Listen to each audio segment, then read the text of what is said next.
প্রশ্ন হলো সেই প্রযুক্তিটা এখন রাইট পার্সনকে রাইট জায়গায় দিচ্ছি না আমরা। আমি একটু সিম্পল এক্সাম্পল দিয়ে বলি, যেমন রাজুক, যেমন ধরেন রাজুক যে পরিকল্পনাটা করলো আপনি পূর্বাচল, আর তার পাশে করলো জলসিঁড়ি আর্মিরা। একটা নদী হলো বালু নদী, তারপরে শীতলক্ষা নদী, ঠিক তার মাঝখানে হলো তারা শহরটা করলো। এই মাঝখানটা আসলে দুইটা নদীর ফ্লাড প্লেন,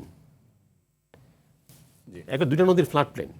তা আমি দুইটা নদীর ফ্লাড প্লেনকে আমি এই জনবসতি এলাকা করে ফেললাম। তো এখন যখন পানি আসবে এই পানিটা যাবে কোথায়? তার মানে তো সেখানেও যদি কোনোদিন মানে বসতি গড়ে সেখানেও আমি আসছি এখানে। এখন ধরেন করলো কে রাজুক। এখন রাজুকের আমি যদি এই জিনিসটা একটু অন্যভাবে নিয়ে না আপনারা, রাজুকের যে প্রধান হয় এটার সিলেকশনটা কিভাবে হয় বুঝতে পারছেন? যে এখন রাইট পার্সন তো হইতে হবে। যখন সাইফুল সাহেব he is expert in climate change, এখন আমি যদি ওনাকে ক্লাইমেট চেঞ্জের জায়গায় বাদ দিয়ে যদি আমি ওনাকে নিয়ে ওই আরেক জায়গায় দিয়ে দিই তাহলে তো হবে না। পরিকল্পনা যখন রাজুক করবে, রাজুক এখনও করলো কি ঢাকার জন্য ড্যাব তৈরি করলো, হোয়াই অনলি ফর ঢাকা। আমাকে তো আপনি যে নগরায়নের কথাটা আসছে, নগরায়ন তো শুধু ঢাকার ভিত্তিক না, অল ওভার বাংলাদেশে। আপনাকে মিডিল ইস্টে টাকা আসতেছে আর একটা বাড়ি বানাচ্ছে, সে বাড়ি বানাতে গিয়ে একটা পুকুর ভরাট করতেছে, একটা রাস্তা তৈরি করতেছে। অর্থাৎ আমার তো টোটাল এরিয়া প্ল্যান হওয়া উচিত সারা দেশের জন্য। তাহলে একটা মন্ত্রণালয় বা একটা প্রতিষ্ঠান অনলি ফর ঢাকার জন্যই আমি একটা প্ল্যান তৈরি করতে পারছি না কেন? ওই রাইট পিপল নাই সেখানে যারা পলিসি মেকার আছে। আপনি যখনই কোনো ঢাকার বন্যা নিয়ে যদি এখন একটা কোনো অনুষ্ঠান আলোচনা অনুষ্ঠান হয়, আপনি দেখবেন যে সেখানে আপনি টেকনিক্যাল লোক সবচেয়ে কম দেখবেন। টিভিতে আমরা আসতে পারছি, কিন্তু সেখানে কোনো টেকনিক্যাল লোক পাবেন না। সেখানে লোক পাবেন কারা? যারা প্রশাসনের লোক আছে। আমার বাস্তব অভিজ্ঞতা একটা কথা বলি, ঢাকার পশ্চিম আমরা যখন রক্ষা করলাম ফ্লাড প্লেন, ঢাকার পূর্ব দিয়ে আমরা ইস্টার্ন বাইপাস সহ এটাকে রক্ষার জন্য একটা পরিকল্পনা আমরা করতে গেছিলাম। যখনই আমরা বললাম, আমি নিজেই তখন বললাম যে আমার তো ওয়াটার বডি রাখতে হবে, ওয়াটার বডি না রাখলে তো আমার পানিটাকে জমবে কোথায়? বললো যে না, পাম্প করে ফেলবেন। তো পাম্প করতে গেলেও টেকনিক্যালি যেটা দরকার, পাম্পের সামনেও একটা কিন্তু পন্ড লাগে। পাম্পটা স্টার্ট দিলে যদি পন্ড না থাকে তো পানি তো নেমে যাবে, পাম্প বন্ধ হয়ে যাবে। তো এটাও বুঝাইতে পারিনি আমি।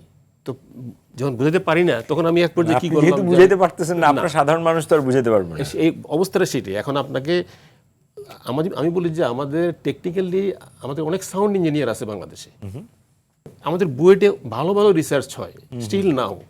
কিন্তু আমি প্রশ্ন হলো যে উন্নত দেশগুলি যেটা হচ্ছে, যেটা বললাম, তারা তো এডুকেশনাল ইনস্টিটিউশনের সাথে ইমপ্লিমেন্টিং এজেন্সিকে একটা ব্রিজিং করে সেখানে।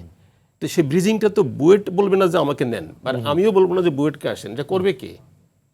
যারা নির্দিষ্ট মন্ত্রণালয় করবে। এক্স্যাক্টলি সেই কথাটা আমি বলতে চাচ্ছিলাম আর কি, যে তাদের তো ডিউটিটা যে আমি বুয়েটকে কাজে লাগাবো, আমি পানি উন্নয়ন বোর্ডকে কাজে লাগাবো। তো এই জিনিসগুলো যদি যতক্ষণ পর্যন্ত তাদের মধ্যে না আসবে, যারা উপরে বসে আছে পরিকল্পনায় আছে, যে একটা ডিপিপি তৈরি করে ডিপিপিটা চলে যাচ্ছে মন্ত্রণালয় হয়ে পরিকল্পনা কমিশনে, পরিকল্পনা কমিশনের মেম্বারশিপ যিনি আছে উনি তো এই বিষয়টাতে উনি হয়তো জানেনই না। কিন্তু সবাইকে তো সবকিছু জানার আগে তার অধস্তনরাও তো আপনার এই কারণে মানে অধস্তনের তো বিষয়টা আমি তো বললাম আপনাকে, যে এখন দুইটা নদীর মাঝখানে একটা শহর করে ফেললেন, বাধা দিবে কে? অথচ সেই রাজুক দায়িত্বে, রাজুকটা একটা ইঞ্জিনিয়ারিং প্রতিষ্ঠান, কিন্তু বাস্তবে কি সে আছে? নাই সেটা। তাহলে পরিকল্পনাটা যখন আমি করব, পরিকল্পনা করতে গেলে পরিকল্পনাটা বাস্তবায়ন যখন আমি যাব, তাহলে আমাকে তো প্রথমে চিন্তা করা উচিত ছিল যে আমি এটা পরিকল্পনা করলাম, বাস্তবায়ন করতে গেলে আমার সমস্যাটা কী হবে। আর যদি সমস্যা আমি ফেসও করি, ফেস করলে লেসন লার্ন আমাকে আসতে হবে, আবার ব্যাক করতে হবে, ব্যাক করে রিভাইজ করে আমাকে আসতে হবে। ওই মানসিকতাটা যদি পরিবর্তন না হয়, আমি এই কথাটা আসতেছি এটাই, যে আসলে উন্নয়ন বলেন একটা দেশের, যে আমি যারা ক্ষমতায় আছে, মনে করেন সরকার কিন্তু পরিবর্তন হয়, কিন্তু আমরা যারা চাকরি করি একজনের পরিবর্তন হয় না। তারা কিন্তু মৃত্যুর আগ পর্যন্ত ওই 59 বছর, কেউ আবার আরও বেশি নিয়ে 64 বছর পর্যন্ত থাকে।